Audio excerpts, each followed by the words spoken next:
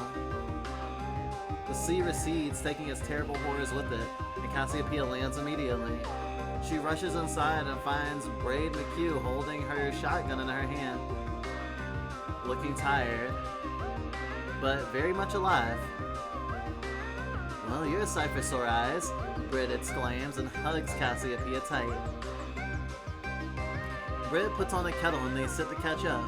"Sometimes I don't know how we keep going," Brit says. "It's all we can do to hold this place together since the event." But you're still a community, that's the important part. Looking out for each other is how you survive and how you will continue to survive. Brit sighs and looks down at the table, at the heap of halfway woven crosses she was making before the terrifying interruption. "You still make them?" Cassiopeia asks. "Every year. It's almost February now. I give them around the villages for people to hang up. Tradition is important. Maybe someday soon they'll start calling you Saint Bridget," Cassiopeia says and smiles. Before she leaves, she gives Brit a little token and one extra thing that she squeezed into the cargo hold. An encyclopedia by a rebel anti-authority publisher about the distant stars and strange evolving worlds, so she can see what people all around the galaxy exist and thrive.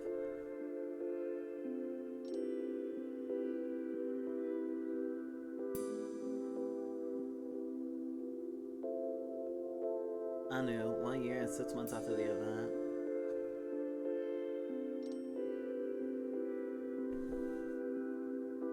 Year 1. 6 months after the event. The dark storms have ceased and the black hole radiation has diminished. Cassiopeia has been searching along the west coast for parts that could be used to create a small spaceship.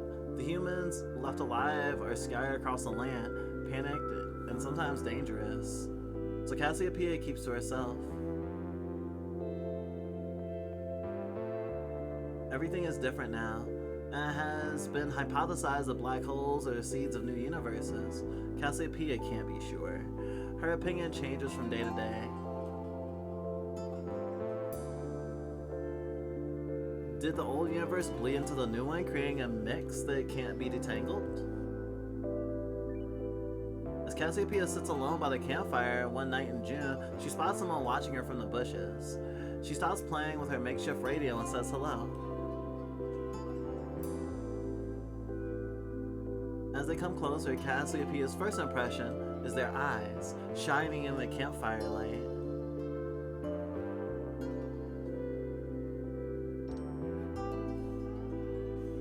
"What's your name?" Cassiopeia says. "Anu." She tosses them a can of beans and a blanket, and they eat quietly and hungrily. Over the next few months, Anu and Cassiopeia become inseparable. They make a good team. The last missing piece is fuel. It takes months, but one day Anu sees something shining on a beach. Cassiopeia runs to them. Her heart fills with nervous excitement. It only takes a few more days to have the ship ready to leave Earth. Anu has gotten quiet again. "I guess you'll be leaving now." And they say you're looking at the ground. And they say you're still looking at the ground. "Yup," Cassiopeia says.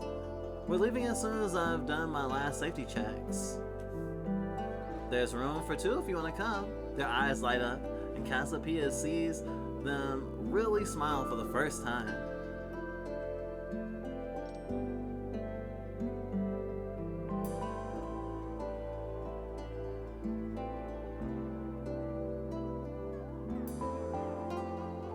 Oh.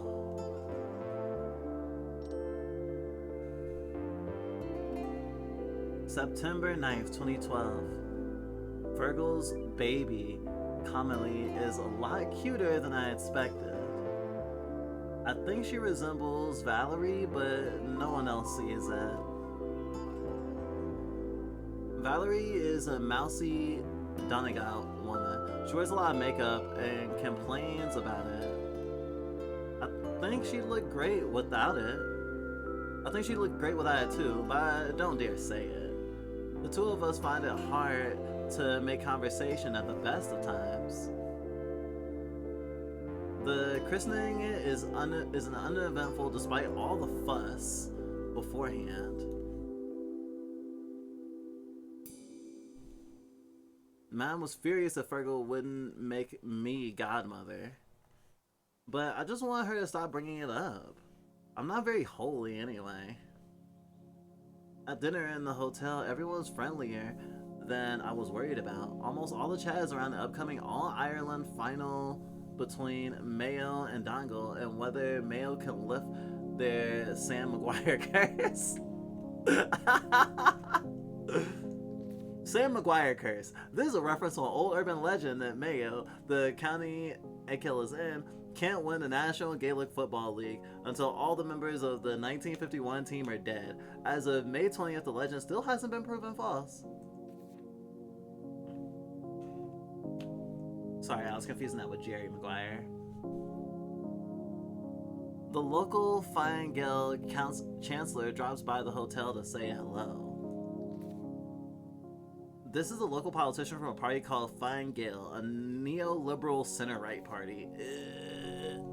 To say hello to Fergal's smug delight.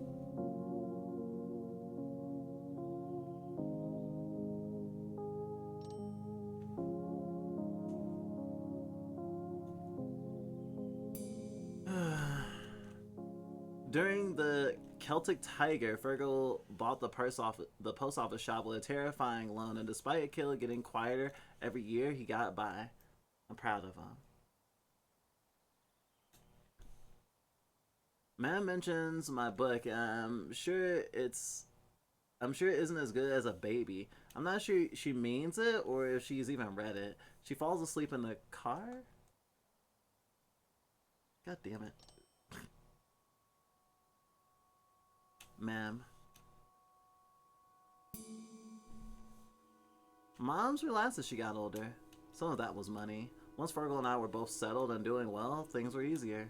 She loves being a granny. There's no doubt about that.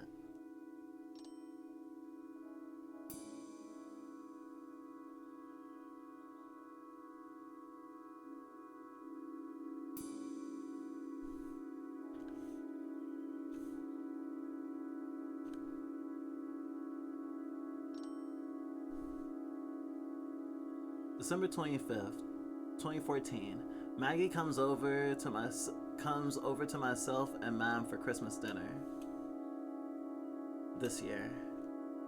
Fergal was with his wife and Colin is away visiting friends.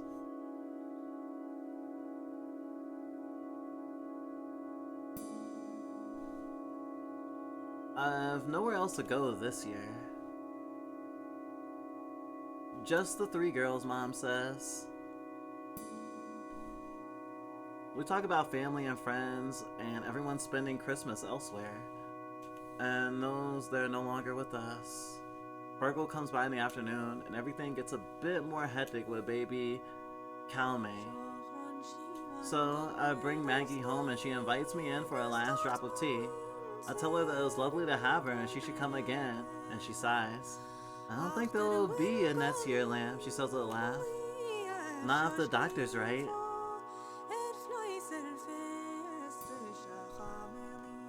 Don't say it like that. I'm sure you've been through much worse. She might have like cancer or something. She looks out the window. The one thing I want to do is preserve all my old photos. It would be such a shame to lose them.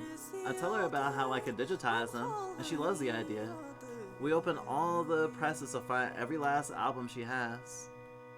That night I started to look through them. There must have been half 1,000. My favorite is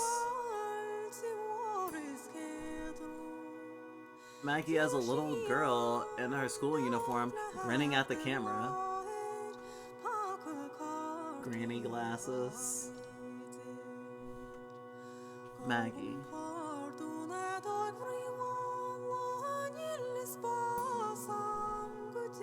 Maggie sometimes jokes that she lived more in the last 20 years of her life than she did in the first 60. In a funny way, it makes me glad that we met that December and that she was able to break out of her shell.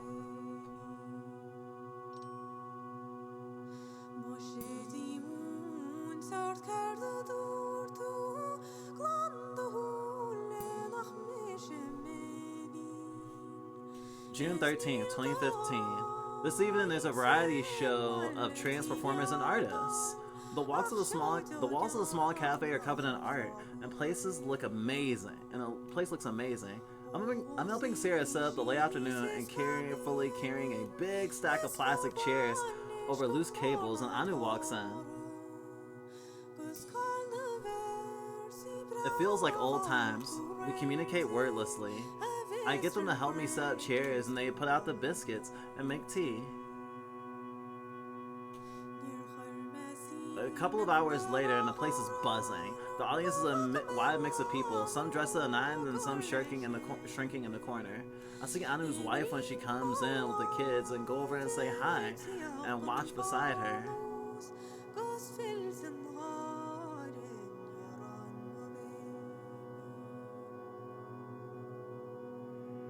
Is Anu?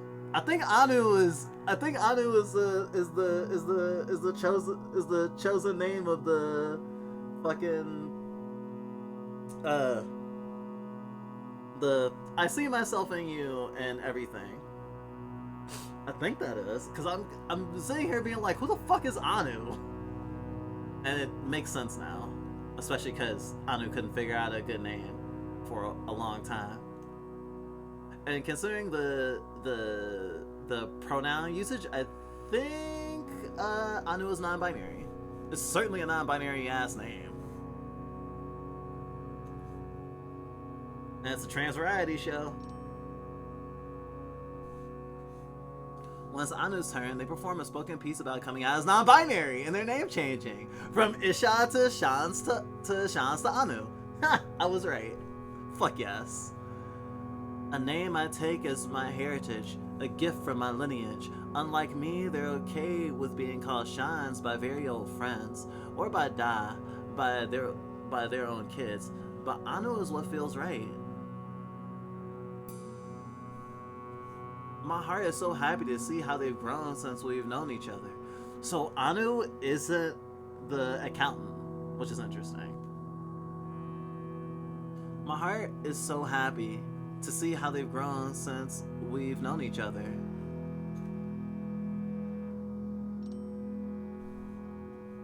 At the end, their 3 kids scramble up the stage, and 4 of them perform a song together. They're good, of course. Anu's been playing music and singing with them since they were tiny, but I think it's their combined sweetness that hits the crowd most of all. Damn, Anu cute as hell. I feel very validated. Anu, definitely my style.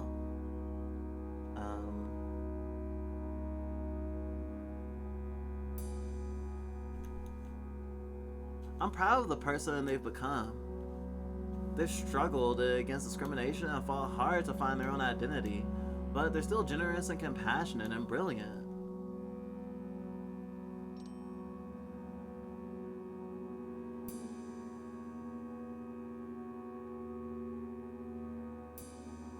October 11th, Jack. This epilogue is long. I do like it though. October 11th, 2014. I'm on the tube on my way to give a public lecture in a science hall when I see him. Standing on the far side of a very full cabin by the door in a tan coat. Jack! It takes a long moment to put it together in my head, and by the time I realize that it's happened. He's well kept. Handsome even. He's been living well. I get off at Oxford Circus and jog to get to my lecture. I'm already cutting it close. I return to my hotel after an evening of drinks and laughs.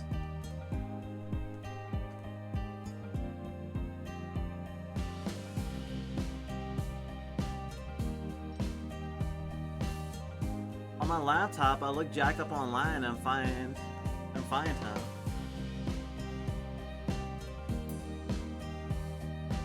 Even though it's been years, he seems so familiar. How's she cutting, Jack? I lie in the bed with the lamps off. Streetlights peek through the curtains. I can't sleep with waves of feeling wash over me. Nostalgia.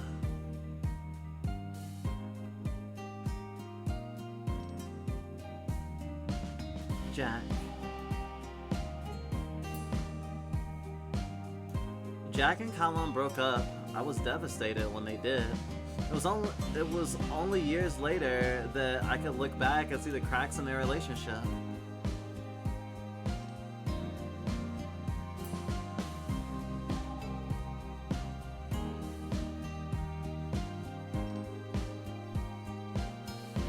May 22nd, 2016.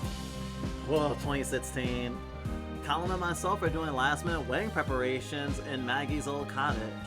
He's been renting it out for the past few summers since he saw the big house renovated into a posh B&B. We spend the day making sure the cottage is spotless before Chris's parents arrive.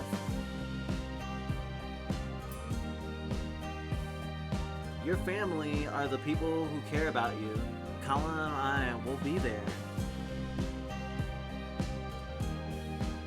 Oh my god, he's crying! Yeah! Love. Just before we leave, Colin places a box of chocolates in the bedroom. Chris loves surprises, and hopefully his parents do as well.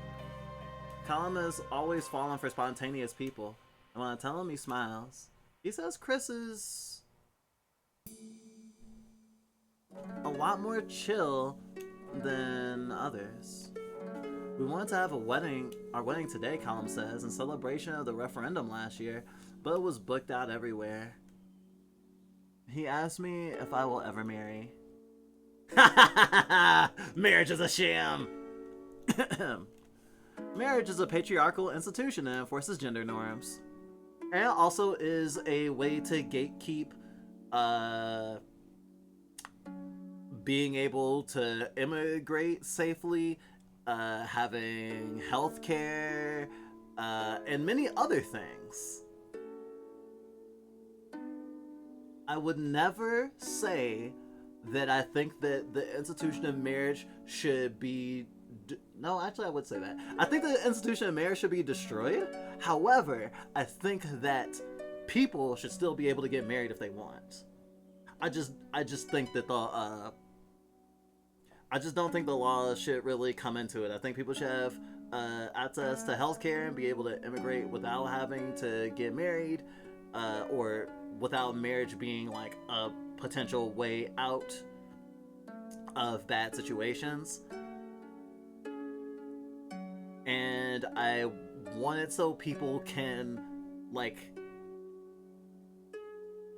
have a legal connection that allows people to like say see your loved one in the hospital or your partner in the hospital when they're sick, like recognizing them as family. I think that's important, but the institution of marriage, especially like, you know, as the government does it, fuck that shit. I hate it.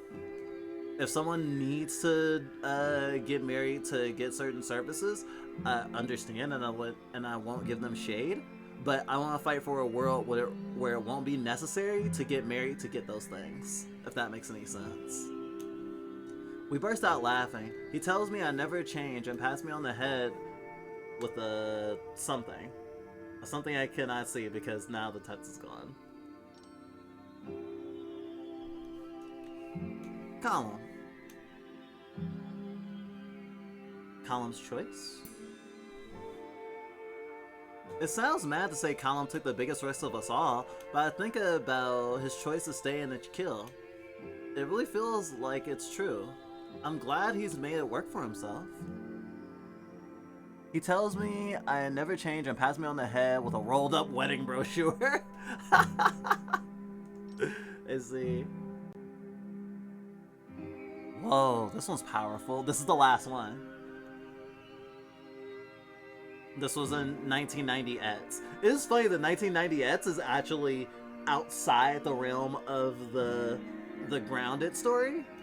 because I would think that the things that are like closest to the year we're living in would be that, but like it was mentioned, the realities may have bled. Um, it is not clear, and I think it's vague on purpose. Cassio and Cassiopeia are the same, but they're also different.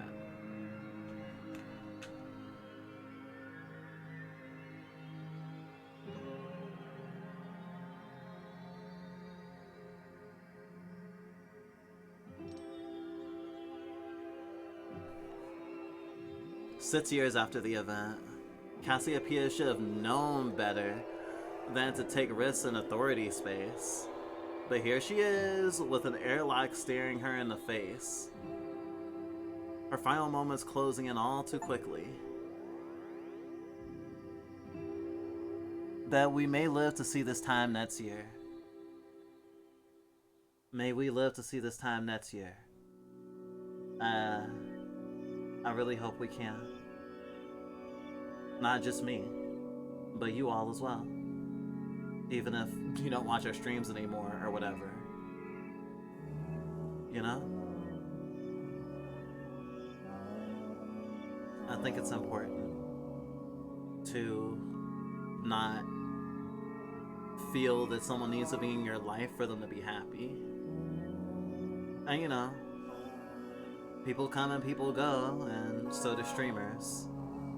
If anyone in a year's time doesn't feel like they vibe with the community or they drift away, I certainly won't hold it against you, because life happens. Sometimes we drift like clouds in the sky. I just hope that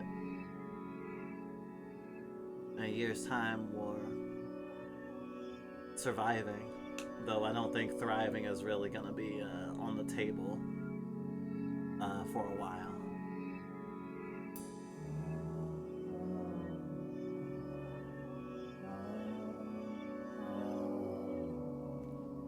She thinks about Anu. It would have been nice to talk to them one last time. The bone freezing cold of space hits her face and she closes her eyes. And then... warmth! She opens her eyes again and finds herself in the hold of an old Harris fighter. Two elderly women staring at her. Am I dead? Welcome to the CS Achill Sound. I'm Space Pirate Mags O'Malley. Oh, cute! Alternate reality, Maggie, yes! Oh, and I think she has a girlfriend. Welcome to the CS Achill Sound. I'm Space Pirate Mags O'Malley, the one and only, and this is Captain Hildegard. Yeah, her old flame from Berlin. Ah, yes! Sorry, who moved to Berlin. We've been tracking the Authority for a few days. What happened to you, kid? Yo! This fucker right here has my fucking haircut. I love it.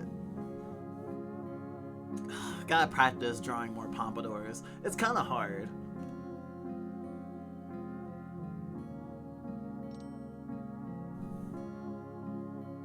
Cassiopeia tells him her story while they grin at each other. Well, I'll take you as far as Cronus, O'Malley says.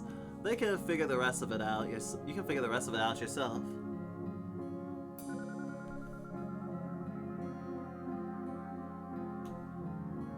Cassiopeia's eyes light up. Come with me, she says. The Authority will be after us all now. Don't worry about us, Captain Hildy laughs. We're old, alright, but we're the most experienced space dogs you'll find on any corner of the galaxy. And Space Mags interrupts. There's something we're forgetting. I've set the ship to warp. For now, we're as safe as houses. So we'll make a cup of space tea for you. My wee lamb. You must be parched. I'm glad I did that one last. Like, that was just so fucking insane. I was just like, damn, she's gonna die in space, thrown into space by the fucking space cops? Man, fuck the space cops. Ace cab.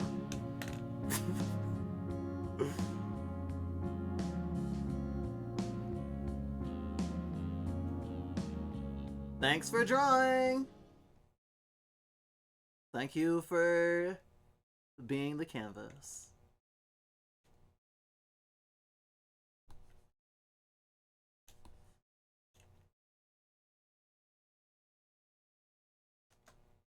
I don't know if there's like a go back to title screen.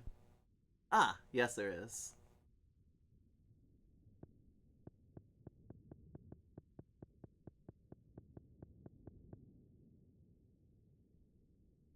Yeah, that's it.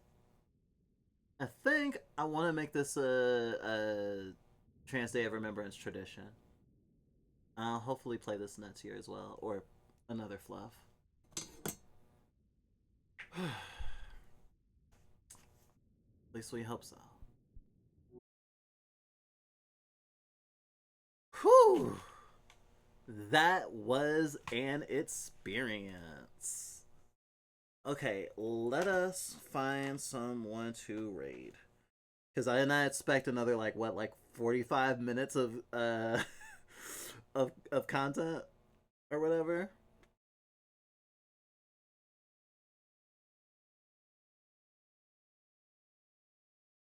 Oh shit! I'm sorry. That's so. I missed these redeems.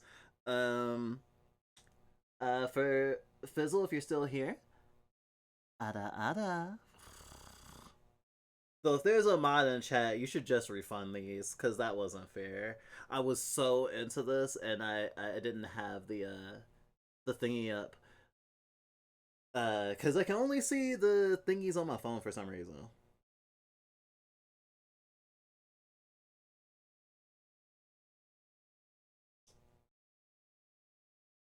Anyway, like I said,